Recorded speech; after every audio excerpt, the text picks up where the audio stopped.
여기가 어디고? 나는 누구란 말인가? 기적처럼 숨이 붙은 사내가 떨리는 입술로 중얼거렸습니다. 자신이 누구인지조차 까맣게 잊어버린 사내는 창자가 끊어질 듯한 굶주림에 짐승의 본능만으로 몸을 일으켰지요. 그때 사풍을 타고 구수한 시래기국 냄새가 코끝을 스쳤습니다. 사내는 홀린 듯 피 맺힌 맨발로 산길을 기어 올라갔지요. 어느 초라한 초가집 부엌, 식은 보리밥에 국을 부어 허겁지겁 퍼먹던 사내의 등짝으로 젊은 과부의 시퍼런 다듬이 방망이가 날아들었습니다. 야! 도적놈아, 훔쳐갈 게 없어서 남의 밥을 훔쳐? 당장 나가지 못해? 그런데 그때 과부의 늙고 병든 어머니가 피투성이 사내를 보더니 황급히 방망이를 빼앗아 던지며 외쳤습니다. 얘야, 멈추어라. 네 눈엔 저게 남의 것 탐하는 도적으로 보이더냐? 저건 살려달라 애원하는 불쌍한 목숨이다. 시래기국 한 그릇에 목숨을 빚지고 초가집에서 장장 3년을 촌부 덕수로 살았던 비루한 거지 사내. 훗날 그가 핏빛 골룡포를 휘날리며 수만 금군을 거느리고 불타는 초가집 연기를 뚫고 나타날 줄 천하에 그 누가 알았겠습니까? 거지를 거두어준 과부와 노모의 운명은 과연 어찌 되었을까요? 어서 오세요. 새벽 야담입니다. 오늘의 이야기는 옛 야담의 뼈대에 제 가슴 속 진심을 더해 창작한 사연입니다. 이야기 속으로 떠나시기 전 구독과 좋아요로 따뜻한 응원 한번 부탁드립니다. 자, 조선 팔도를 뒤집어 놓은 기막힌 운명의 소용돌이 속으로 지금 들어갑니다. 봄이라 하기엔 아직 차가운 바람이 옷깃을 파고들고 그렇다고 겨울이라 하기엔 산등성이 양지 바른 곳에 벌써 풀싹이 고개를 내밀던 그런 이른 봄이었습니다. 북방에 험준하고 깎아지른 듯한 흑빛 절벽 위로 한 무리의 사냥 행렬이 힘차게 내달리고 있었지요. 선두의 선산에는 붉은 골룡포 자락을 거센 산바람에 펄럭이며 백마의 고삐를 두 손으로 강하게 움켜쥐고 있었는데 이 사내가 바로 조선의 임금 이원이었습니다. 굶주리는 백성들의 구휼미를 마련하기 위해 사치스러운 궁궐 생활을 마다하고 직접 사냥에 나선 것이었지요. 뒤를 따르던 호위무사가 걱정스러운 목소리로 외쳤습니다. 전하, 절벽 길이 험하옵니다. 부디 고삐를 늦추시옵소서. 이원은 뒤도 돌아보지 않고 소리쳤습니다. 백성이 굶어 죽어가는데 임금이 궁궐에 앉아 손이나 빨고 있으란 말이냐. 몰아라, 더 몰아. 차가운 봄바람이 얼굴을 사정없이 핥히어도 이원은 눈 하나 깜짝하지 않았습니다. 백성의 굶주린 배를 채워야 한다는 일념 하나가 이 젊은 임금의 등뼈를 꼿꼿하게 세워주고 있었던 것입니다. 그런데 말입니다. 돌연 늠름하게 내달리던 백마의 몸뚱이가 기괴하게 경련을 일으키기 시작했습니다. 맑았던 두 눈동자에 시퍼런 핏발이 실타래처럼 번져나가더니 온전한 이성을 완전히 상실한 짐승의 눈으로 돌변한 것이었지요. 입가에 허연 거품을 폭포수처럼 쏟아내며 두 앞발을 허공으로 높이 치켜든 백마는 호위무사들이 겹겹이 방패를 들고 막아설 틈도 없이 광기 어린 비명을 내질렀습니다. 전하, 말이 이상하옵니다. 호위무사의 비명이 채 끝나기도 전에 백마는 낭떠러지를 향해 맹렬하게 돌진하기 시작했습니다. 이원은 고삐를 놓치지 않으려 안간힘을 썼지만 축축한 가죽 장갑이 땀에 미끄러지고 미친 듯이 날뛰는 짐승의 힘은 사람이 당해낼 수 있는 것이 아니었지요. 속수무책으로 중심을 잃은 임금의 몸이 안장 위에서 허공으로 붕 떠올랐습니다. 전하, 호위무사들이 창검을 내던지며 벼랑 끝으로 몸을 날렸습니다. 결사적으로 뻗은 손끝이 골룡포 자락을 스치듯 지나갔지만 단 한 뼘의 차이로 허공을 움켜쥐었을 뿐이었지요. 백마는 이미 허공을 가르며 천길 낭떠러지 아래의 시퍼런 강물 속으로 곤두박질치고 있었습니다. 거대한 물기둥이 치솟았습니다. 이른 봄이라 채 녹지 않은 날카로운 유빙에 부딪히는 둔탁한 파음이 텅 빈 계곡을 섬뜩하게 울렸고, 이원의 몸집은 차가운 시면의 소용돌이 속으로 흔적도 없이 빨려 들어갔습니다. 벼랑 끝에서 금군 대장이 갑옷째로 강물에 뛰어들려 하자 부하들이 필사적으로 두 팔을 붙잡았습니다. 대장, 뛰어드시면 아니 되옵니다. 물살이 너무 세옵니다. 이 손 놔라. 전하가 저 안에 계시단 말이다. 금군 대장의 처절한 외침이 절벽 사이를 허무하게 메아리 쳤지만 강물은 아무런 대답도 내어주지 않았습니다. 며칠 뒤 수백 명의 관군과 금군들이 횃불을 들고 강하류를 샅샅이 뒤지며 참담한 수색 작업을 벌였습니다. 강변의 바위를 뒤집고 갈대밭을 헤집고 물살이 닿는 곳이란 곳은 죄다 뒤졌지만 임금의 용체는 끝내 발견되지 않았지요. 거친 강물 한가운데 솟아오른 바위 틈에는 갈기갈기 찢겨 검붉은 피로 얼룩진 골룡포 조각과 임금의 옥대만이 덩그러니 걸려 바람에 위태롭게 흔들리고 있었습니다. 이것을 본 금군 대장이 그 자리에서 무릎이 꺾여 주저앉았습니다. 백전노장의 그 거친 사내가 골룡포 조각을 두 손으로 부여잡고 하늘을 향해 울부짖었지요. 전하, 이 못난 신하를 용서하소서. 소신이 전하를 지키지 못하였사옵니다.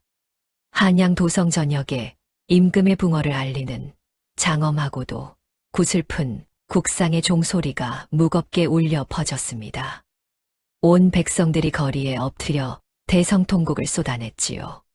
장군도 떡 파는 안악도 지게를 내려놓고 땅바닥에 이마를 찌으며 울었습니다. 이 참혹한 잔해물이 대전의 텅 빈 용상 아래로 운구되자 조정의 대신들이 바닥에 이마를 찌으며 통곡하는 아수라장이 벌어졌습니다. 그런데 그 한복판에서 가장 먼저 엎드린 자가 있었으니 영의정 최만종이었습니다. 넓은 소매로 얼굴을 깊이 가린 채 어깨를 과장되게 들썩이며 울부짖는 모습이 언뜻 보기에는 충신 중의 충신이었지요. 아, 전하, 이 늙은 신하를 두고 어찌 이리 가시옵니까? 차라리 소신의 목숨을 가져가시지 어찌 전하의 옥체가 이 지경이란 말이옵니까? 그러나 넓은 소매 밑으로 번뜩이는 최만종의 눈빛은 어떠했겠습니까? 뱀의 혀끝처럼 차갑고 날카로운 그 눈동자가 텅 빈 어좌를 향해 은밀하게 기어오르고 있었습니다. 입꼬리가 소매 안쪽에서 서서히 올라가는 것을 아무도 보지 못했지요. 철저히 계산된 거짓 오열이었습니다. 그날 밤 온 도성이 국상의 슬픔에 잠긴 그 밤에 도성 최고급 기방의 은밀한 독방에서 최만종은 명주 병풍을 등지고 기생들이 따르는 청주를 거침없이 들이켜고 있었습니다. 상다리가 휘어질 듯 차려진 꿩고기 산적 앞에는 사냥 전날 밤 신복을 시켜 백마의 여물에 몰래 섞어 먹였던 서역의 흑색 환각제가 묻은 빈 비단 주머니가 놓여 있었지요. 최만종은 그 주머니를 촛불에 태워 모든 증거를 인멸하고 신복에게 무거운 은정이 든 전대를 던져주며 낮게 읊조렸습니다. 오늘 이후로 니놈의 입에서 한 글자라도 새어나오는 날에는 삼족을 강바닥에 수장시킬 것이다. 알아들었느냐? 신복이 바닥에 납작 엎드렸습니다. 명심하겠사옵니다. 대감마님. 최만종은 비릿한 조소를 흘리며 용문양이 새겨진 백자 술잔을 바닥에 내동댕이 쳤습니다. 산산조각이 난 백자 위로 쇠징 박힌 비단 가죽신을 올려놓고 천천히, 아주 천천히 짓밟아 가루로 만들었지요. 사각 백자가 부서지는 소리가 기방 독방에 섬뜩하게 울렸습니다. 용이라. 허허. 이제 이 나라의 용은 없다. 최만종의 오만한 발길질 아래 조선은 권력에 눈이 먼 간신히 쳐놓은 칠흑 같은 암흑기로 접어들고 있었습니다. 그러나 말입니다. 바로 그 시각 도성 밖강 하류의 인적 없는 갈대밭에서는 아무도 모르게 꽁꽁 얼어붙은 진을더미 속에 파묻힌 한 사내의 핏기 없는 손가락이 미세한 경련을 일으키며 꿈틀거리고 있었습니다. 아직 용은 죽지 않았던 것입니다. 손가락 끝에서 시작된 떨림이 손목으로, 손목에서 팔뚝으로, 팔뚝에서 어깨로 번져나가더니 진을 속에 처박혀 있던 사내의 상체가 마치 무덤에서 기어나오는 시체처럼 느릿느릿 들려올랐습니다. 화려했던 골룡포 겉옷은 강물에 모조리 휩쓸려가고 남은 것이라곤 흙탕물에 심하게 절어버린 얇은 흰색 속저고리와 속바지뿐이었지요. 이화는 피 맺힌 맨발로 힘겹게 갈대를 짚고 몸을 일으켰습니다. 깨질 듯한 두통의 머리를 두 손으로 감싸 쥐고 주위를 둘러보았지만 바위에 부딪힌 엄청난 충격으로 자신이 누구인지, 이름이 무엇인지, 왜 이곳에 누워 있었는지조차 완전히 지워진 텅 빈 눈동자만이 허공을 배회했습니다. 갈대밭 사이로 불어오는 봄바람이 젖은 속저고리를 파고들 때마다 사내의 이빨이 딱딱딱 부딪혀 울렸지요. 극심한 추위와 창자가 끊어질 듯한 굶주림이 제왕의 이성을 순식간에 집어삼켰습니다. 사내의 콧구멍이 벌름거렸지요. 바람결에 아득히 실려오는 밥 짓는 연기 냄새, 그것이 사내의 마지막 남은 짐승의 본능을 일깨웠습니다. 이화는 자신이 임금인 줄도 모른 채 오직 그 냄새만을 쫓아 비틀비틀 걸음을 옮기기 시작했습니다. 얼마나 걸었을까요? 장꾼들과 소달구지가 뒤엉켜 시끌벅적한 저작거리가 눈앞에 나타났습니다. 대형 가마솥에서 펄펄 끓는 국밥의 뽀얀 김이 하늘로 피어오르고 구수한 된장 냄새가 코끝을 후비는 주막 앞에 당도한 사내는 홀린 듯 앙상하고 더러운 두 손을 솥뚜껑을 향해 뻗었습니다. 그 순간이었습니다. 이놈이 어디서 굴러먹던 미치광이 거지가 남의 솥에 그 더러운 손을 들이밀어 주막 주모에 거칠고 억센 빗자루가 허공을 가르며 사내의 뺨을 매섭게 후려쳤습니다. 퍽 하는 둔탁한 소리와 함께 사내의 고개가 옆으로 꺾였지요. 뺨을 맞고도 솥뚜껑에서 손을 떼지 못하는 사내를 본 주모는 천불이 나서 항아리에서 굵은 소금 한 줌을 퍼내 사내의 찢어진 이마 위로 무자비하게 뿌려댔습니다. 꺼져, 썩 꺼지란 말이야. 호패도 없는 놈이 사람 장사를 망치려고 환장을 했어. 소금이 열린 상처에 스며드는 고통이 어떠했겠습니까? 오장이 뒤집히는 자결감에 사내는 두 눈을 질끈 감고 비명을 삼켰지만 주모의 빗자루는 사정을 모르고 등짝과 머리통을 번갈아 내리쳤습니다. 결국 질척이는 장터 진흙탕 한가운데로 나뒹군 사내는 얼굴에 묻은 가축의 오물과 소금을 떨리는 소매로 훔쳐내며 사시나무처럼 덜덜 떨었지요. 그때 길바닥 한 구석에 버려진 누렁이의 개밥 그릇이 사내의 눈에 들어왔습니다. 그릇 안에 고깃덩이가 약간 붙은 뼈다귀 하나가 덩그러니 놓여 있었지요. 천하의 조선 임금이 개가 먹다 남긴 뼈다귀를 맨손으로 움켜쥐고 흙 묻은 살점이라도 뜯어내려 이빨을 악물었습니다. 인간의 체면도 제왕의 위엄도 굶주림 앞에서는 한낱이 풀하기만도 못한 것이었지요. 그때였습니다. 길을 요란하게 트는 쇳소리와 함께 화려한 비단 장식의 대형 8인교가 장터의 좁은 길목으로 거만하고 위압적으로 밀고 들어왔습니다. 가마 앞을 호위하던 장사의 발길질에 채여 사내는 다시 한 번 썩은 오물통 옆으로 처박혔지요. 이런 더러운 거지가 대감마님의 행차를 막다니 죽고 싶어 환장을 했느냐. 호위무사가 장검을 뽑아들어 칼등으로 사내의 움푹 팬 복부를 거칠게 내려 찍었습니다. 사내는 고통스러운 단말말을 내뱉으며 배를 부여잡고 쓰디쓴 위액을 쏟아냈지요. 먹은 것이 없으니 나오는 것이라곤 시큼한 물뿐이었습니다. 그때 가마창이 반쯤 열리더니 안에서 느릿느릿 고개를 내민 자가 바로 영의정 최만종이었습니다. 최만종은 흙탕물에 코를 쳐박고 헐떡이는 사내를 내려다보며 입꼬리를 비틀었지요. 즉, 꼴 좀 보게. 사람이냐 짐승이냐. 저런 것이 거리에 굴러다니니 도성의 체면이 말이 아니로군.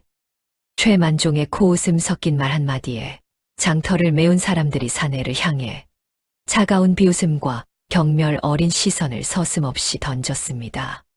손가락질하는 장군, 코를 막고 돌아서는 아낙네, 돌멩이를 집어대는 아이들까지 서늘한 칼날 같은 조롱이 사내의 구분 등 위로 무자비하게 쏟아져 내렸지요. 가자. 최만종이 귀찮다는 듯 손을 내저으며 가마창을 닫았습니다. 화려한 행렬이 거친 흙먼지를 일으키며 시야에서 완전히 사라진 뒤에도 사내는 한참이나 흙바닥에 엎드린 채 움직이지 못했습니다. 아무도 몰랐지요.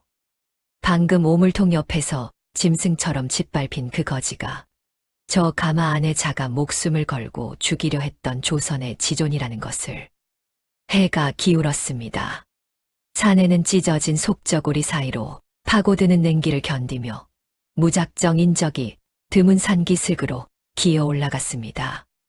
맨발 바닥이 날카로운 돌에 베어 지나는 자리마다 붉은 혈흔이 점점이 찍혔지만 사내의 흐릿한 의식은 오직 바람을 타고 아득하게 날아오는 구수한 음식 냄새만을 필사적으로 쫓고 있었지요. 짙은 들깨가루와 오래 묵힌 된장이 섞인 뜨끈한 시래기국 냄새였습니다. 그 냄새가 콧속을 강하게 파고드는 순간 눈앞에 외딴 산자락에 위태롭게 자리한 초라한 초가집 한 채가 포착되었습니다. 허물어진 돌담 너머로 부뚜막의 연기가 가늘게 피어오르고 있었지요. 사내는 마지막 남은 힘을 두 팔에 실어 그 살인문을 향해 기어갔습니다. 살아야 한다는 것, 그것만이 이 사내에게 남은 유일한 본능이었습니다. 그런데 말입니다. 이 초라한 초가집 한 채가, 이 보잘것없는 시래기국 냄새 하나가 훗날 조선의 역사를 송두리째 뒤흔드는 거대한 인연의 시작이 될 줄은 이 세상 그 누구도 알지 못했던 것이지요. 짐승처럼 요동치는 굶주림에 이성을 잃은 사내는 거센 바람에 흔들리는 낡은 살인문을 거칠게 밀치고 안으로 들어갔습니다. 마당을 가로지를 기력조차 남아있지 않았지요. 내 발로 흙바닥을 기다시피 하여 냄새에 진원지인 비좁은 흙벽 부엌으로 기어 들어간 사내는 새까맣게 그을린 가마솥 뚜껑을 덜컥 열어 젖혔습니다. 솥 안에는 딱딱하게 식어빠진 보리밥이 바닥에 눌어붙어 있었고 그 위에 시래기국이 반 사발쯤 남아 있었지요. 사내는 보리밥 위에 남은 시래기국을 가득 붓고는 숟가락을 찾을 새도 없이 양손으로 사기 그릇을 감싸 쥐고 미친 듯이 입안에 쏟아부었습니다. 뜨거운 국물이 식도를 타고 내려가며 목이 메었지요. 캑캑 사례가 들려 기침을 토해내면서도 사내는 그릇 바닥까지 혀로 핥아먹었습니다. 조선 팔도를 호령하던 임금의 혀가 흙 묻은 사기 그릇 바닥을 핥고 있는 꼴이라니 이 얼마나 처참하고 기막힌 광경이었겠습니까? 바로 그 순간이었습니다. 도적이다. 밖에서 수상한 인기척을 느끼고 달려온 청상과부 정임이 묵직한 다듬이 방망이를 치켜들고 부엌문을 박차고 들어왔습니다. 클투성이에 피범벅이 된 사내가 남의 집 부엌에 쪼그리고 앉아 솥을 비우고 있으니 산도적이라 생각하는 것이 당연했지요. 겁에 질린 정임의 두 눈이 공포로 커졌습니다. 이 집에 빼앗을 것은 아무것도 없어요. 썩 나가지 못해요? 정임이 방망이로 사내의 굽은 등짝을 사정없이 내리쳤습니다. 퍽 둔탁한 타격음이 좁은 부엌에 울렸지요. 그러나 사내는 맞으면서도 아랑곳하지 않았습니다. 빈 사기 그릇을 품에 꽉 끌어안은 채 부엌 구석으로 웅크려 들어갈 뿐이었지요. 마치 먹이를 빼앗길까봐 으르렁거리는 들짐승 같은 모습이었습니다. 어머니, 안 나오셔도 돼요. 이 도둑놈은 제가 쫓아낼 테니 안에만 계시어요. 정임이 안방을 향해 소리쳤지만 이미 소란을 들은 모양이었습니다.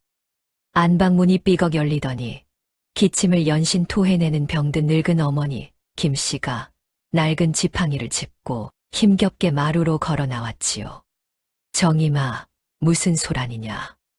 김씨가 부엌 안을 들여다보는 순간 지팡이를 짚은 손이 멈추었습니다. 사내의 등줄기에는 등창이 터져 진물이 배어나오고 있었고 찢어진 속저고리 사이로 갈비뼈가 하나하나 드러나 보였지요. 얼어붙어 발톱이 빠져나간 맨발에서는 검붉은 피가 부어 흙바닥 위로 번지고 있었습니다. 김씨의 눈에 금세 눈물이 고였습니다. 정임아, 그만 때려라. 김씨가 다급히 정임의 팔목을 잡아 방망이를 빼앗아 던졌습니다. 정임이 어리둥절한 얼굴로 어머니를 올려다보았지요. 어머니, 이 사람은 도적이에요. 남의 집 솥을 비우고. 얘야, 내 눈에는 저게 도적으로 보이더냐? 김씨가 떨리는 손으로 사내의 핏빛 맨발을 가리켰습니다. 도적이 맨발에 피를 흘리면서 남의 집 찬밥을 훔쳐 먹겠느냐. 저건 도적이 아니라 죽다 살아난 사람이다. 김씨는 자신의 낡고 해진 무명 두루마기를 벗어 사내에 덜덜 떨리는 어깨에 조심스레 덮어주었습니다. 헐렁한 두루마기에서 늙은 어머니의 체온이 전해지는 순간이었지요. 극도의 경계심으로 가득 차 짐승처럼 번들거리던 사내의 눈동자가 흔들렸습니다. 그리고 그 눈에서 굵은 눈물이 주체할 수 없이 쏟아져 내렸지요. 사내는 아무 말도 하지 못했습니다. 자신이 누구인지도 왜 우는지도 모른 채 그저 낡은 두루마기를 움켜쥐고 어린아이처럼 소리 없이 흐느꼈습니다. 자, 안으로 들어가자꾸나. 아랫목이 따끈하단다. 김씨가 사내의 등을 조심스레 쓸어내리며 안방으로 이끌었습니다. 따뜻한 온기가 남아있는 아랫목의 사내를 눕히자 정임이 입술을 꽉 깨문 채 아궁이로 돌아갔지요. 방망이로 내리친 것이 마음에 걸렸던 것입니다. 정임은 말없이 아궁이에 불을 지피고 새로 끓여낸 뜨끈한 시래기국 한 뚝배기를 사내 앞에 내려놓았습니다. 사내는 눈물과 콧물을 뒤범벅으로 흘리며 국밥을 단숨에 삼켰습니다. 국물 한 방울까지 남김없이 비운 사내의 입가에 비로소 사람다운 온기가 돌아오는 것을 본 김씨가 거친 등을 쓸어내리며 입을 열었지요. 이름이 무엇이냐? 사내가 고개를 저었습니다. 모른다는 뜻이었지요. 김씨는 잠시 사내의 얼굴을 가만히 들여다보더니 고개를 끄덕였습니다. 모진 사선에서 목숨을 건졌으니 남은 명을 길고 단단하게 이어가거라. 오늘부터 내 이름은 덕수다. 덕수. 투박하지만 정겨운 이름이었습니다. 덕수라는 이름을 가슴에 품은 사내의 눈에서 다시 한번 뜨거운 눈물이 흘러내렸지요. 그날 밤이었습니다. 삭풍이 몰아치는 고요한 초가집 마당에서 덕수는 찢어진 발바닥을 낡은 무명천으로 질끈동여맨 채 헛간 구석에 박혀있던 무거운 쇠도끼를 거머쥐었습니다. 구름 사이로 비치는 차가운 달빛 아래 덕수는 입술을 꽉 깨문 채 꽁꽁 언 굵은 통나무들을 밤이 새도록 미친 듯이 장작으로 베어냈지요. 말을 할 수 없었습니다. 이름도 과거도 자신이 누구인지도 모르는 사내가 은혜를 갚을 수 있는 방법이라곤 오직 제 몸을 부수는 것뿐이었으니까요. 퍽퍽 도끼가 나무를 쪼개는 소리가 적막한 산골짜기에 밤새도록 메아리 쳤습니다. 다음 날 이른 아침 부엌 문을 연 정임은 그 자리에 얼어붙었습니다. 마당 한편에 한겨울을 거뜬히 날 만큼 산더미처럼 정갈하고 가지런하게 쌓여있는 장작 무더기가 눈에 들어온 것이었지요. 정임은 입을 다물지 못했습니다. 이걸 밤새 장작더미 옆 흙바닥에 덕수가 지쳐 쓰러져 잠들어 있었습니다. 핏기 없는 소나귀에는 밤새 터진 손바닥에서 흐른 피가 검게 엉겨붙은 낡은 도끼자루가 단단히 쥐어져 있었지요. 잠결에도 그 도끼를 놓지 못하는 사내의 모습에 정임은 코끝이 시큰해지며 가슴 한구석이 뜨거워지는 것을 느꼈습니다. 정임은 말없이 다가앉아 아궁이에서 데운 따뜻한 물수건으로 덕수의 굳은 살 박인 손을 정성껏 닦아주었습니다. 터진 물집에서 배어나온 핏자국을 한 올 한 올 닦아내는 정임의 눈가에 깊은 연민과 굳은 신뢰의 미소가 번졌지요. 이윽고 아침상이 차려졌습니다. 다시 오른 구수한 들깨, 시래기국을 마주한 덕수는 숟가락을 쥔 채 정임의 맑은 눈을 곧게 바라보았습니다. 입이 열리지 않는 대신 눈빛이 말하고 있었지요. 평생 이 국을 지키는 든든한 기둥이 되겠다고. 그 무건의 다짐을 굳은 눈빛으로 맹세하는 덕수의 손에서 나무 숟가락이 미세하게 떨리고 있었습니다. 정임은 그 떨림을 보고도 모른 척 조용히 국그릇에 시래기를 한 수저 더 떠 얹어 주었지요. 이렇게 한 그릇의 시래기국으로 시작된 인연이 두 사람의 가슴에 조용히 그러나 단단하게 뿌리를 내리기 시작한 것이었습니다. 피 맺힌 절규가 강물에 씻겨 내려간 지 어느덧 3년의 세월이 흘렀습니다. 3년이면 강사는 못 바꿔도 사람 하나는 완전히 바꿔놓는 법이지요. 한없이 곱고 부드러웠던 덕수의 얼굴은 3년의 떼약볕과 비바람에 짙게 그을려 깊은 주름이 패였습니다. 붓을 쥐고 어피를 휘갈기던 섬세한 손가락은 괭이질과 도끼질로 바위처럼 거대하고 단단한 굳은 살이 박혀 어디에서 보아도 태어날 때부터 흙을 만지며 살아온 산골 촌부의 손이었지요. 덕수는 제 몸짓만 한 거대한 지게에 캔 산나물과 땔감을 가득 짊어지고 험한 산길을 가뿐히 오르내렸습니다. 매년 낡은 초가집 지붕의 이형을 새로 엮어 비바람을 완벽히 막아내고 울타리가 기울면 산에서 나무를 베어다 곧게 세우고 부엌 아궁이에 금이 가면 진흙을 이겨 손수 발랐지요.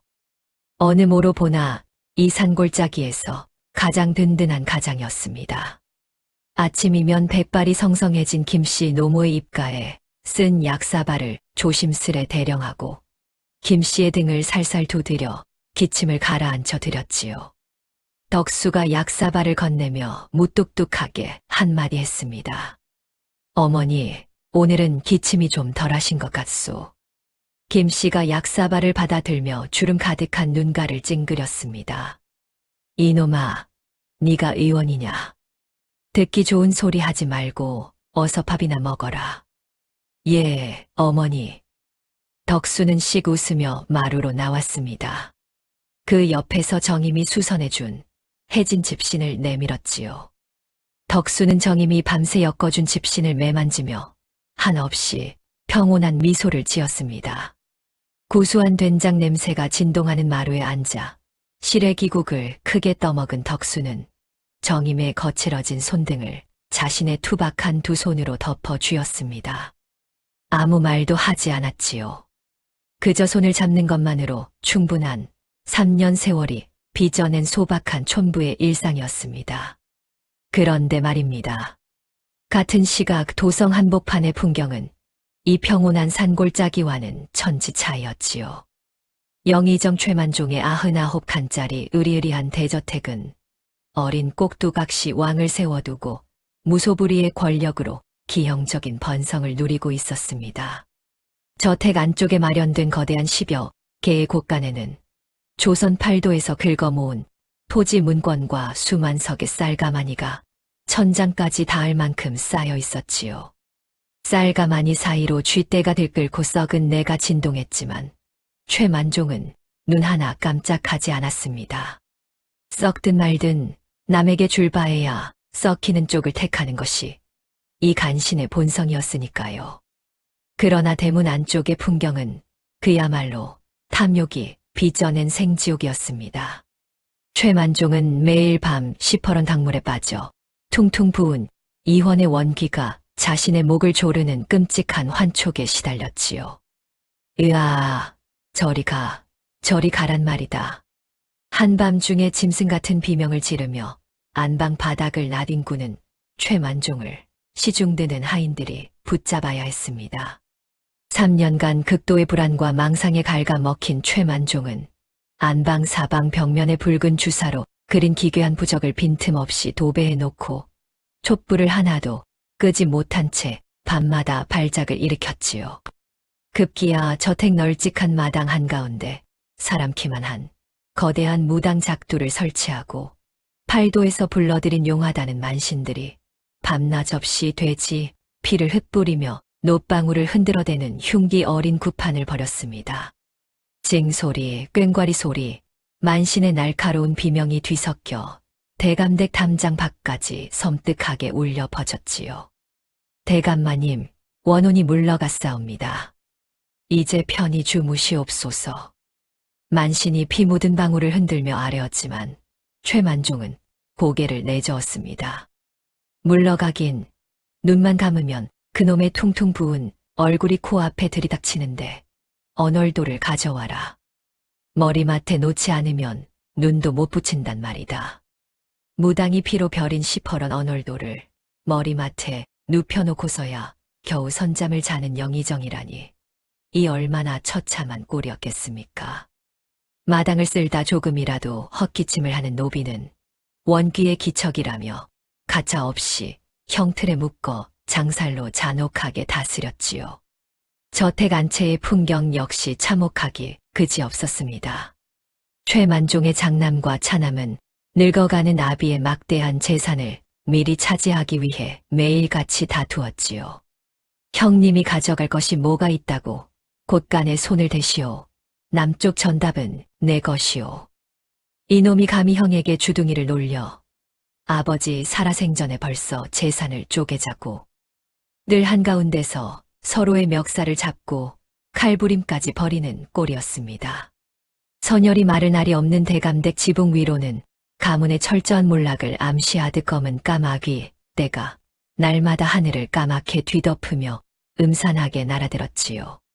권력이 썩으면 지붕부터 내려앉는 법입니다. 최만종의 대저택은 겉으로는 금빛으로 번쩍거렸지만 속은 이미 쥐가 갉아먹은 썩은 기둥이나 다름없었지요. 자, 이제 다시 산골짜기로 돌아가 보겠습니다. 철저하게 대비되는 두 공간이었지요. 덕수는 마당 한편에 직접 일군 푸른 무밭에 흙을 소중히 쓰다듬으며 3년 노동이 주는 흙의 정직함과 생명력을 온몸으로 느끼고 있었습니다. 잃어버린 과거의 거대한 무게를 전혀 알지 못한 채 덕수는 오직 자신을 거두어준 정임과 김씨 노모라는 작은 우주를 지키기 위해 묵묵히 이마에 땀방울을 훔쳐냈지요. 정임이 마루에서 소리쳤습니다. 덕수, 국 식기 전에 어서 들어와요. 알았소. 금방 가리다. 덕수는 흙 묻은 두 손을 바지춤에 대충 훔치고 마루로 올라갔습니다.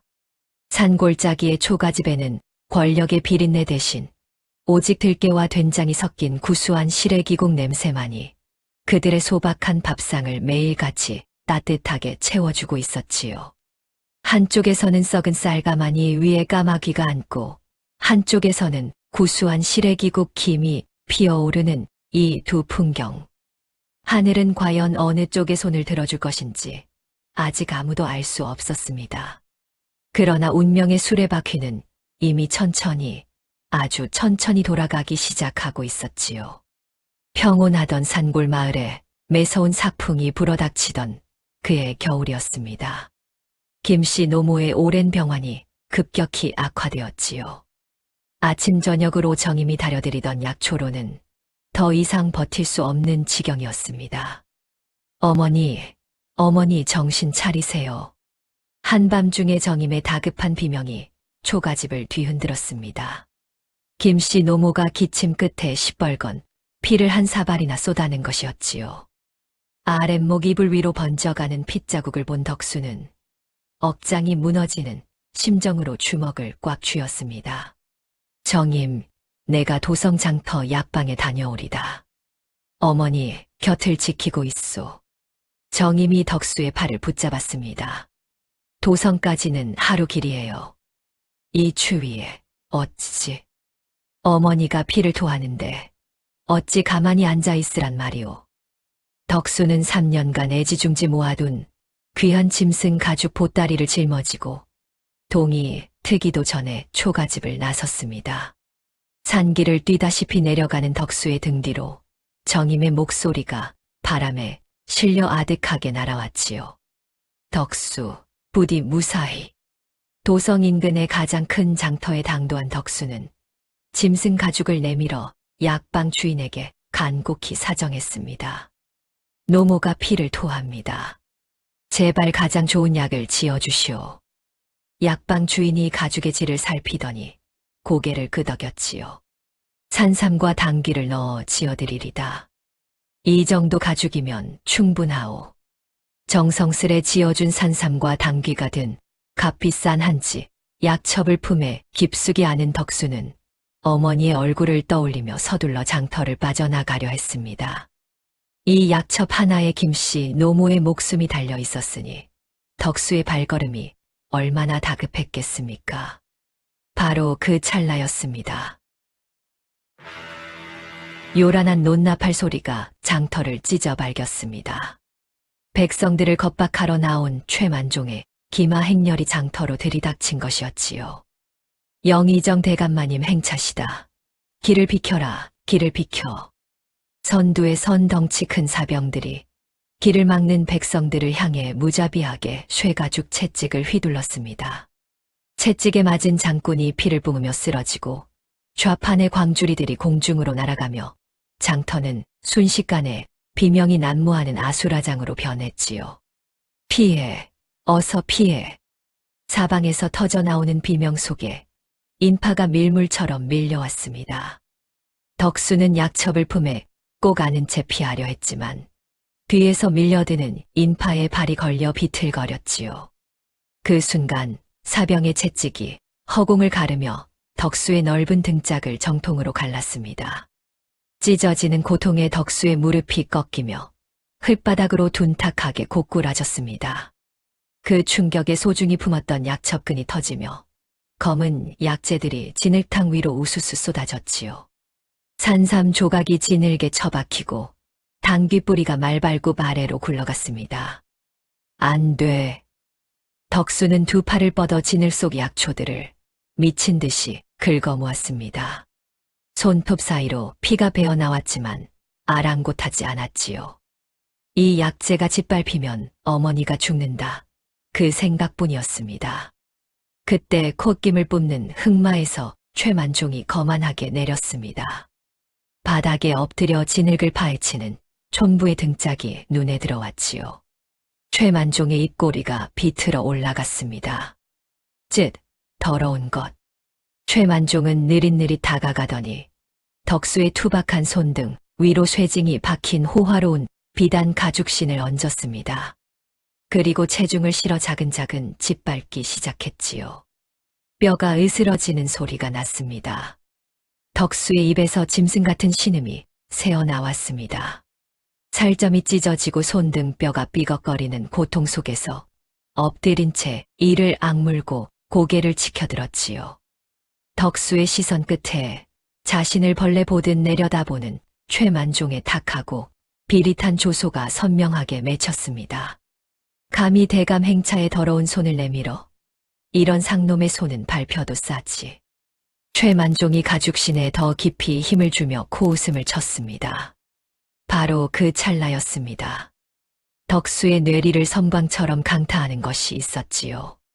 최만종의 가죽신에서 풍겨나오는 기괴한 향, 그 향 속에 뒤섞인 흑색 환각제의 독한 냄새가 코끝을 파고들었습니다.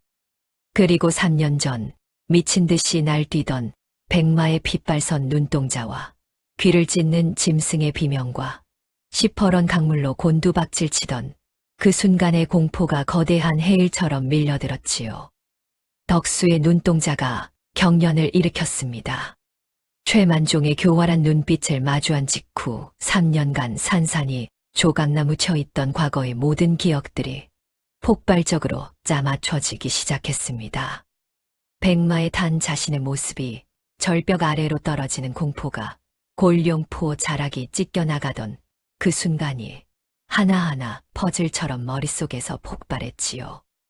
덕수는 고통의 머리를 부여잡고 진흙 바닥을 나뒹굴었습니다.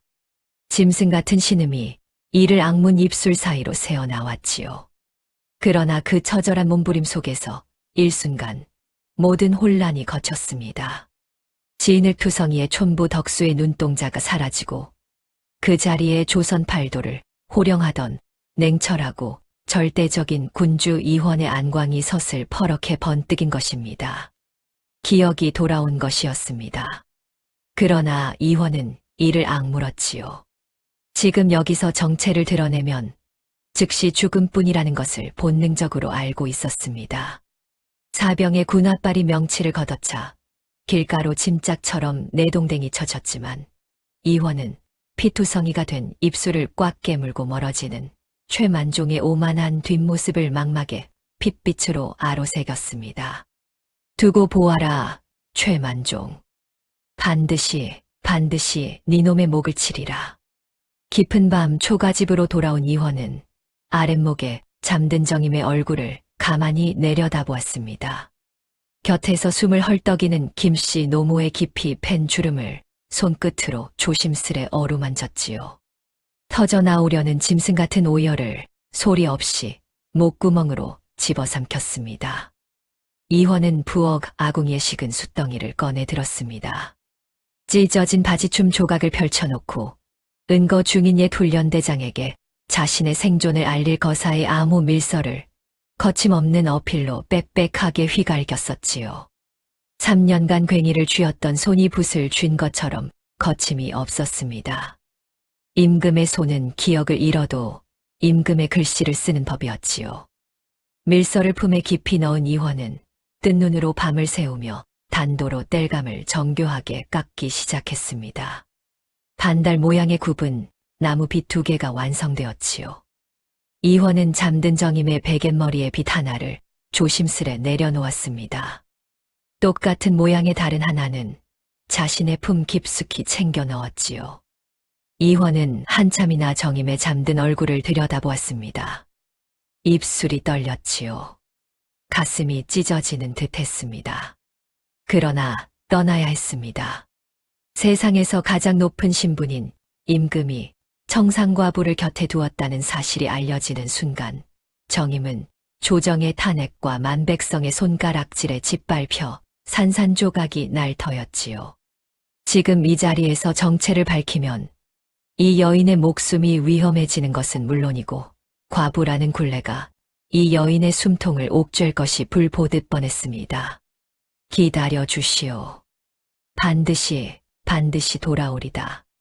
3년의 세월이 빚어낸 억장이 무너지는 그리움과 피를 말리는 처절한 복수심을 흉중에 깊이 묻은 채 이원은 매서운 새벽바람을 뚫고 도둑처럼 살인문을 나섰습니다. 한양 도성을 향해 무거운 발걸음을 옮기는 이원의 등 뒤로 초가집 굴뚝에서 피어오르는 시래기국의 마지막 연기가 새벽 어둠 속으로 가늘게 흩어졌지요. 용이 다시 일어선 것이었습니다. 사선을 넘어선 군주의 핏빛 야행이 시작된 며칠 뒤였습니다. 어둠이 짙게 깔린 도성 외곽, 지붕이 반쯤 내려앉은 버려진 폐가 안에서 한 사내가 칼을 품에 안은 채 벽에 등을 기대고 있었지요. 한때 조선 최정예 금군을 지휘하던 옛 훈련대장이었습니다. 최만종이 정권을 틀어쥔 뒤 역적의 누명을 쓰고 쫓겨나 3년을 이 폐가에 숨어 이를 갈며 때를 기다리고 있었던 것이지요. 그날 밤 폐가에 삐걱거리는 문틈으로 한 사내가 몸을 밀어 넣었습니다. 클투성이 촌부 행색에 핏자국이 얼룩진 사내를 본 훈련대장이 칼자루를 움켜쥐며 벌떡 일어섰지요. 누구냐? 한 발짝이라도 더 들어오면 목을 친다. 사내가 대답 대신 찢어진 저고리를 벌려 가슴팍을 드러냈습니다. 왼쪽 쇄골 아래 왕실 혈통에만 나타나는 붉은 반점이 촛불 아래 선명하게 드러났지요. 훈련대장의 칼자루를 쥔 손이 부르르 떨렸습니다. 설마 이것이 사내가 품에서 수치로 쓴 밀서를 꺼내 훈련대장 앞에 펼쳐 보였습니다. 거침없는 어필의 필체, 왕실만이 아는 비밀 암호, 그리고 밀서 끝에 찍힌 어업, 훈련대장의 두 눈이 믿을 수 없다는 듯 부릅떠졌지요. 전하? 이원이 고개를 끄덕였습니다. 그 순간 백전노장의 무관이 칼을 내던지고 바닥에 무릎을 꿇더니 이마를 돌바닥에 찌으며 대성통곡을 쏟아냈습니다. 전하께서 살아계셨사옵니까? 이 못난 신하는 전하께서 강물에 빠져 돌아가신 줄로만. 훈련대장의 통곡이 어찌나 처절했던지 폐가의 낡은 석가래가 덜덜 떨릴 지경이었습니다. 이원이 훈련대장의 어깨를 두 손으로 움켜쥐었지요. 울음은 최만종의 목을 친 뒤에 실컷 흘려라. 지금 과인에게 필요한 것은 눈물이 아니라 칼이다. 훈련대장이 눈물을 닦으며 고개를 번쩍 들었습니다. 명만 내리시옵소서. 이 한 몸 부서지는 한이 있어도 전하의 어좌를 되찾아 드리겠나이다. 그날부터 훈련대장의 은밀한 지휘 아래 도성 곳곳에 흩어져 숨어있던 옛 금군과 결사대원 수백 명이 하나둘 규합되기 시작했습니다. 어둠 속에서 횃불 하나 켜지 않고 암호만으로 모여드는 사내들의 눈빛마다 3년간 삼킨 울분이 시퍼렇게 서려 있었지요. 거사의 밤이 왔습니다. 깊은 밤 철통 같은 호위 속에 이원을 앞세운 결사대가 도성의 심장부인 광화문 앞에 도착했습니다. 이원이 칼을 뽑아 들고 나지막하게 내뱉었지요. 3년이다. 3년을 기다렸다. 오늘 과인의 나라를 되찾는다. 다음 순간 수백의 결사대원들이 함성을 지르며 광화문을 단숨에 격파하고 궁궐로 쏟아져 들어갔습니다. 기습적인 반정의 권례의 수비병들은 어안이 벙벙하여 무기를 버리고 투항했지요. 죽은 줄 알았던 임금이 살아 돌아왔다는 소식에 수비병들이 오히려 눈물을 쏟으며 무릎을 꿇었습니다. 전하 만세, 전하께서 살아 계셨도다. 이원은 3년 만에 피 한 방울 흘리지 않고 기적처럼 대전의 어좌에 복위했습니다. 주인을 잃었던 용상에 다시 본래의 주인이 앉은 것이었지요. 그러나 반정의 횃불이 궐을 밝힐 무렵 눈치가 빠른 최만종은 이미 가재도구를 버린 채 핵심 흑색 살수대만을 이끌고 도성의 비밀 통로를 통해 북한산 방면으로 간신히 도주한 뒤였습니다. 뱀 같은 놈은 끝까지 뱀이었던 것이지요. 복위 직후 이원은 수년치 밀린 경무를 처리하며 산속으로 도주한 최만종 잔당을 추포하기 위해 며칠 밤낮을 뜬 눈으로 지새웠습니다. 대신들이 간곡히 용체를 살피시라 아뢰었지만 이원은 고개를 저었지요. 최만종의 목이 과인 앞에 놓이기 전에는 눈을 감지 않겠다. 그러나 사람의 몸이란 쇠붙이가 아닌 것을 결국 극도의 과로와 누적된 피로가 한꺼번에 밀려오며 이원은 편전 바닥에 쓰러지고 말았습니다. 전하, 어이를 불러라. 어서. 내관들이 기겁을 하며 달려들었지요. 고열로 펄펄 끓어오르는 사경 속에서 내의원이 대령한 진귀한 탕약과 산의 진미가 줄줄이 들어왔지만 이원은 고개를 돌리며 모조리 물리쳤습니다. 치워라. 이것이 아니다. 전하, 무엇을 원하시옵니까? 무엇이든 대령하겠나이다. 이원은 대답 대신 헛소리처럼 중얼거렸지요. 시애기구. 그 냄새. 고열에 시달리는 임금의 감각을 사로잡는 것은 산의 진미가 아니었습니다. 오직 정임이 부뚜막에서 끓여주던 투박한 들깨, 시래기국의 짙은 내음뿐이었지요. 3년간 자신의 영혼을 살려준 그 국 냄새가 죽음의 문턱에서도 이원을 붙잡고 있었던 것입니다. 불현듯 눈을 번쩍 뜬 이원은 자리에서 벌떡 일어났습니다. 비틀거리는 몸을 억지로 추스르며 내관에게 명했지요. 금군별장을 불러라. 극소수의 친위대만 준비시켜라. 전하, 용체가 위중하시옵니다. 어찌 이 밤에. 닥쳐라. 이것은 어명이다. 군주로서의 체면도 목숨의 위험도 모두 망각한 채 이원은 칠흑 같은 어둠을 틈타 궐 밖으로 비밀스러운 야행을 감행했습니다. 거친 숨을 몰아쉬며 당도한 곳은 옛 흙벽 초가집이었지요. 사리문이 열리는 소리에 부엌에서 뛰어나온 정임은 말없이 사라졌던 사내가 가슴에 오조룡이 수놓아진 화려한 비단옷을 입고 자신의 품에 풀썩 쓰러지는 것을 보고 경악하여 입을 틀어막았습니다. 덕수, 이 옷은 이것이 어찌? 이화는 대답할 기력조차 남아있지 않았습니다. 펄펄 끓는 이마를 정임의 어깨에 묻은 채 거친 숨만 몰아쉬었지요. 정임은 영문도 모른 채 덜덜 떨리는 손으로 사내의 이마에 맺힌 식은땀을 닦아주었습니다. 정임의 가는 어깨 위에서 이화는 그제야 무거운 제왕의 짐을 내려놓고 세상에서 가장 평온한 숨소리를 내쉬었지요. 그러나 이 평온은 오래가지 못했습니다. 산속 서원에 웅크리고 복수를 벼르던 최만종은 정탐꾼을 통해 임금이 소수의 호위만을 데리고 산골짜기 과부의 집으로 자맹했다는 보고를 받았지요. 최만종의 눈이 독사처럼 번뜩였습니다. 뭐라? 임금이 호위 몇 놈만 데리고 산골짜기에 처박혀 있다고? 정탐꾼이 바닥에 엎드렸습니다. 그러하옵니다. 대감마님. 겨우 10명 남짓한 친위대뿐이옵니다.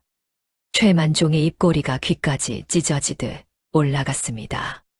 하늘이 내린 기회였지요. 오늘 밤이 기회다. 저 산골짜기 쥐새끼 과부년과 임금을 모조리 잿더미로 만들어 마지막 후환을 흔적도 없이 제거하라. 최만종의 사리에 찬 명령이 떨어지자 잔존 흑색 살수대 전원이 칼을 갈며 출진했습니다. 쥐죽은 듯 고요하던 초가집 주변의 빽빽한 숲속에서 수십 개의 횃불이 일제히 점화되었습니다. 평화로운 산등성이가 시퍼런 살기와 매캐한 연기로 물드는 순간이었지요. 검은 복면으로 얼굴을 가린 살수들이 담장을 뛰어넘었습니다. 끓는 기름을 먹인 불화살 수십 발이 밤 공기를 가르며 초가집의 마른 이영, 지붕 위로 비 오듯 쏟아져 박혔지요.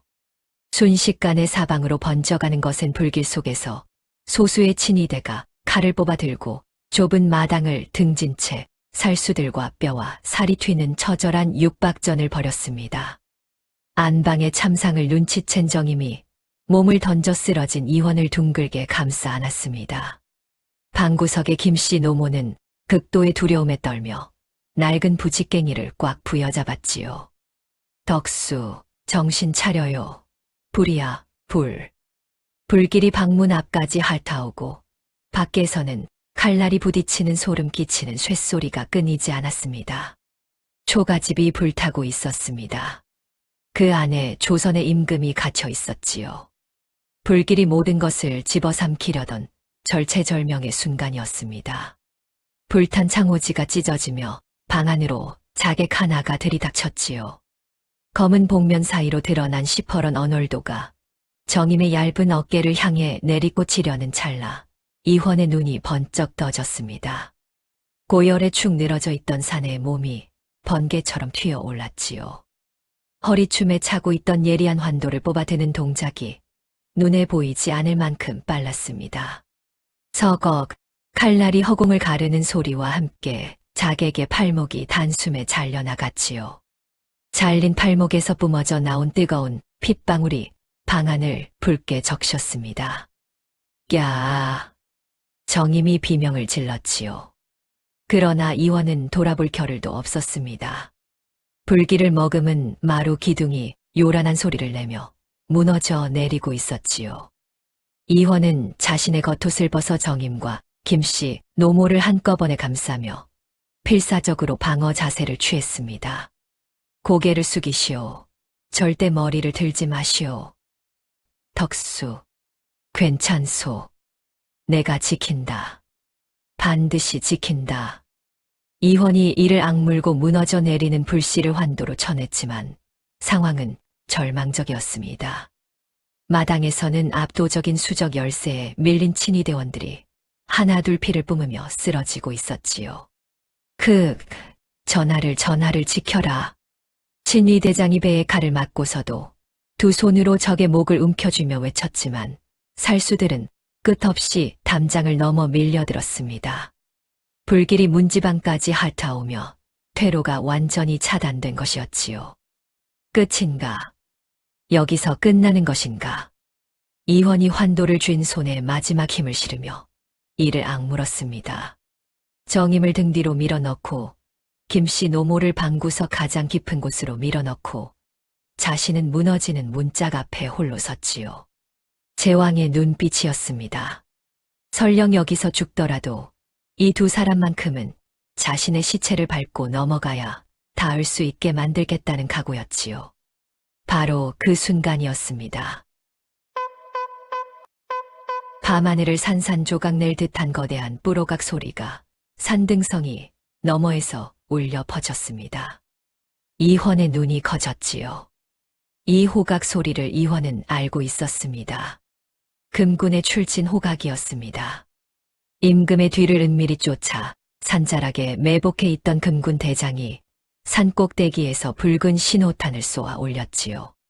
시뻘건 불꽃이 칠흑 같은 밤하늘을 갈라놓는 순간 산등성이 너머에서 수백 명의 정예 금군이 횃불을 치켜들고 성난 폭포수처럼 초가집 마당으로 쏟아져 내려왔습니다. 금군이다. 금군이 온다. 살수들 사이에서 공포에 질린 비명이 터져 나왔지요. 중무장한 금군들은 사멸횡대로 철통 같은 방진을 치고 화승총과 긴 장창을 일제히 휘두르며 밀려들었습니다. 당황하여 우왕좌왕하는 살수대원들이 가을 낙엽 베이듯 하나둘 쓰러져 갔지요. 마당이 붉은 피바다로 변하는 데는 채 반각도 걸리지 않았습니다. 항복하라, 무기를 버려라. 금군 대장의 우렁찬 외침이 산골짜기를 뒤흔들었지요. 살수들이 칼을 내던지고 바닥에 엎드렸습니다. 끝까지 저항하던 자들은 장창에 꿰뚫려 마당 흙바닥 위에서 마지막 숨을 거두었지요. 자, 이제부터가 진짜 볼만한 대목이었습니다. 산길 아래서 승리를 확신하고 유유히 턱수염을 쓰다듬으며 마당으로 들어서던 최만종이 있었지요. 초가집이 불타는 광경을 바라보며 흡족한 미소를 짓고 있던 참이었습니다. 허허, 깔끔하게 처리되었군. 이제 진짜로 용은 주. 최만종의 말이 목구멍에서 뚝 끊어졌습니다. 마당에 발을 들인 순간 눈앞에 펼쳐진 광경은 최만종이 상상했던 것과는 하늘과 땅 차이였지요. 자신의 정예 살수들이 모조리 목이 날아가고 금군들이 삼엄한 방진을 치고 서 있는 참상이 눈에 들어온 것이었습니다. 이것이 최만종의 낯빛이 허옇게 질렸지요. 바로 그때 금군 별장의 삼엄한 방패 호위 속에 불타는 초가집의 문이 박살나며 활짝 열렸습니다. 그을린 겉옷을 벗어 던진 한 사내가 연기를 뚫고 천천히 걸어 나왔지요.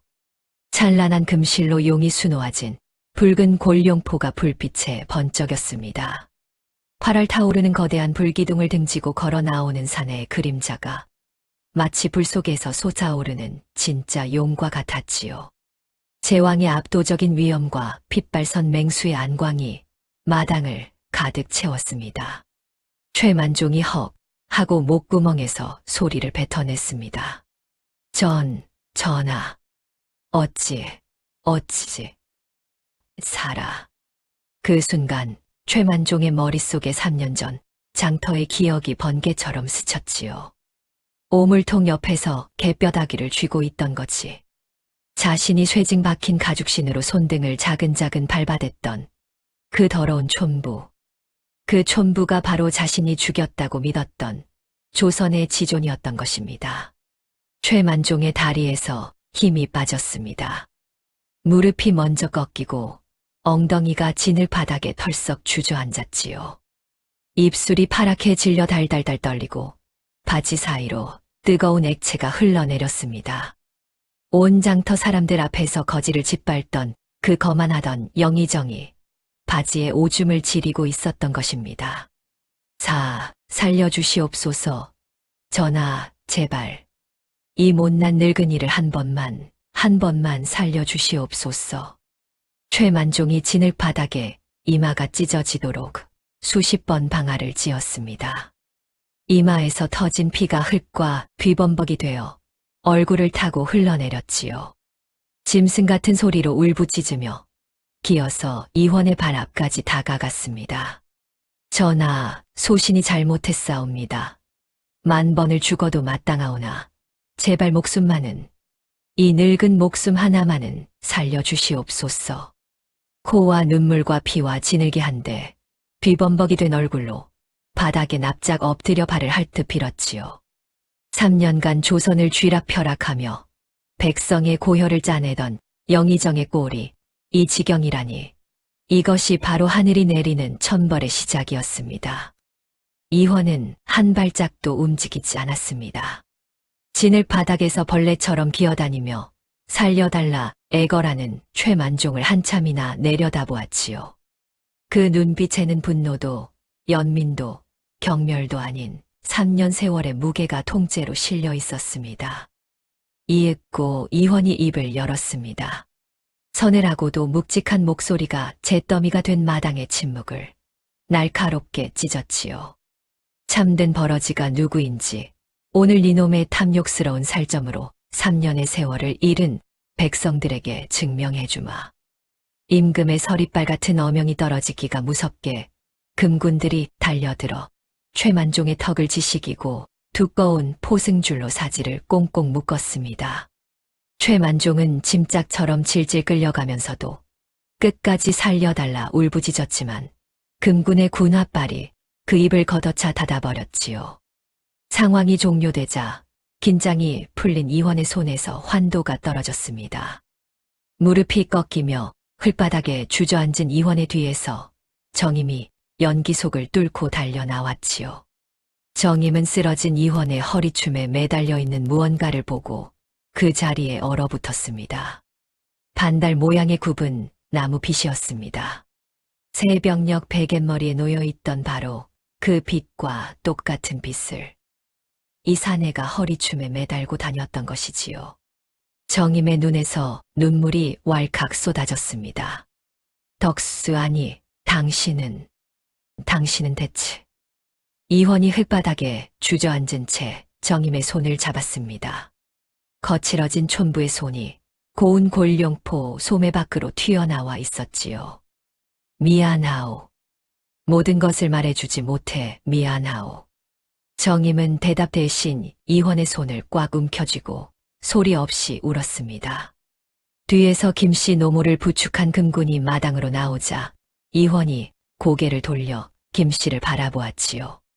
3년 전 맨발에 피를 흘리는 자신에게 낡은 두루마기를 덮어주고 덕수라는 이름을 지어준 그 늙은 어머니였습니다. 이원의 눈시울이 뜨거워졌지요. 그러나 임금은 울지 않았습니다. 대신 불타는 초가집을 등지고 선체 하늘을 올려다보았습니다. 밤하늘에 구름이 걷히고 차가운 별빛이 잿더미 위로 쏟아져 내리고 있었습니다. 마침내 어두웠던 반역의 무리가 잠수되고 도성의 맑은 하늘이 열린 그해 겨울이었습니다. 한양에서 백성들이 가장 많이 붐비는 십자로 저작거리 한복판에 높은 나무 장대가 세워졌지요. 장대 끝에는 사지가 찢기는 능지처참을 당한 최만종의 부패한 수급이 꽂혀 그간 고통받던 백성들이 뱉어내는 끈적한 침과 날카로운 돌팔매를 고스란히 맞고 있었습니다. 이놈이 바로 임금을 죽이려 한 간신배의 대가리다. 뱉어라. 아낙네들이 삼배 치마를 걷어올리고 돌을 집었고 아이들까지 흙덩이를 던지며 이를 갈았지요.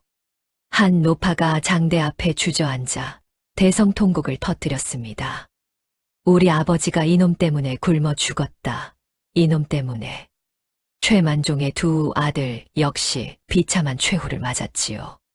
막대한 가산이 국고로 정몰된 채 무거운 나무칼을 목에 차고 함경도의 척박한 광산 관노비로 영구히 끌려갔습니다. 아비의 탐욕을 물려받아 서로 칼부림까지 벌이던 형제의 끝이 이것이었으니 하늘이 내리는 인과응보의 심판이 아니고 무엇이겠습니까? 자, 이제 도성에서 가장 경사스러운 이야기를 해드리겠습니다. 오색 찬란한 비단 장식이 둘러진 임금의 호화로운 팔인교가 정식으로 후궁의 첩지를 받은 정임과 김씨 노모를 태우고 웅장한 궁궐의 정문을 위풍당당하게 통과했지요. 어머니, 꿈만 같아요. 이게 정녕 꿈이 아닌 거지요? 꿈이라면 깨지 않았으면 좋겠구나. 산골짜기 초가집에서 시래기국을 끓이던 청상과부와 병든 노모가 조선 최고의 군벌에 입성하는 순간이었습니다. 대궐 안수라관에서는 아침 수라상에 올릴 산의 진미를 대령하느라 상궁들이 이마에 진땀을 빼고 있었지요. 그런데 수라상 뚜껑을 열어본 이원의 표정이 일그러지더니 화려한 은쟁반을 바닥으로 거칠게 엎어버렸습니다. 이것이 수라상이냐? 당장 물려라. 수라간이 발칵 뒤집혀 궁녀들이 사시나무 떨듯 울고 있을 때 전용 소주방에서 고운 비단당이를 입은 정임이 소반을 두 손으로 정성스레 받쳐 들고 걸어왔지요.